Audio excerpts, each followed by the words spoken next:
This is an overview video for the CADSharp Toolbox Property Manager. Open up your CADSharp Toolbox and head over to the Property Manager. If you don't have a Property Manager Variable Studio already in your document, this will create one. That's where it stores the data for this Property Manager. So it created the Property Manager Variable Studio. And let's add a custom property to this property manager. So custom properties can only be created if you are an Onshape Pro user or above, but you should still be able to use default free tier properties like name or description. So I'm going to go to the company settings and grab a custom property that I had made. So for this example, I'll use one called client name. So the display name is client name, and the ID for that property is down here. I'll copy that.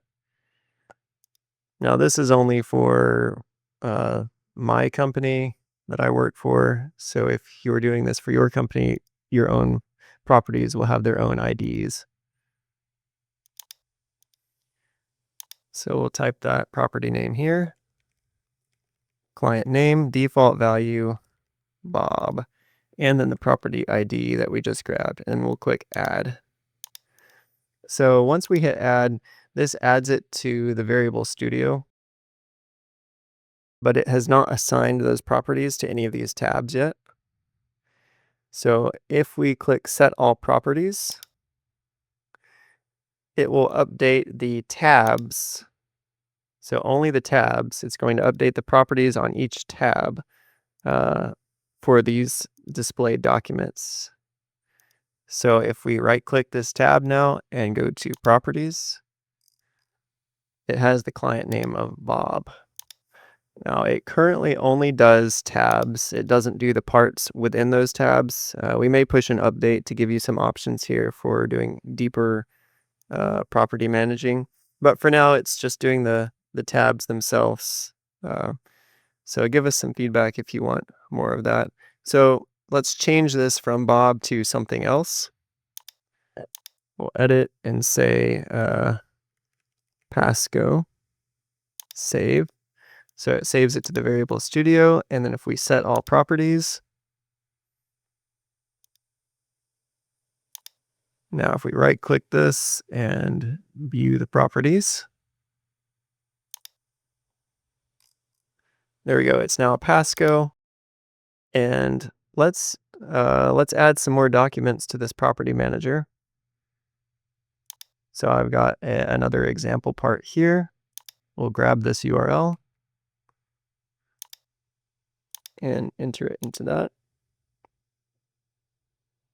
So best practice, if you've got a large project, would be to have a separate document that stores your property manager, and then you add all of those sub documents to the property manager. Right here, I just have it stored on this toothpaste document. So this would be the master, and then this is I guess a sub document. So let's change the name again to Baker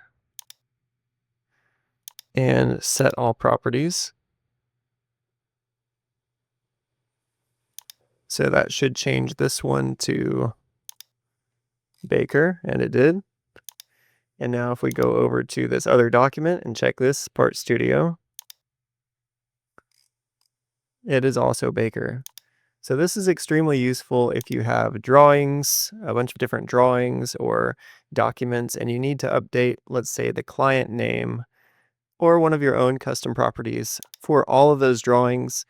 This will update it, and then the drawing sheets will automatically reference the correct properties in your drawing template if you have those set up. And that is the general overview for the property manager.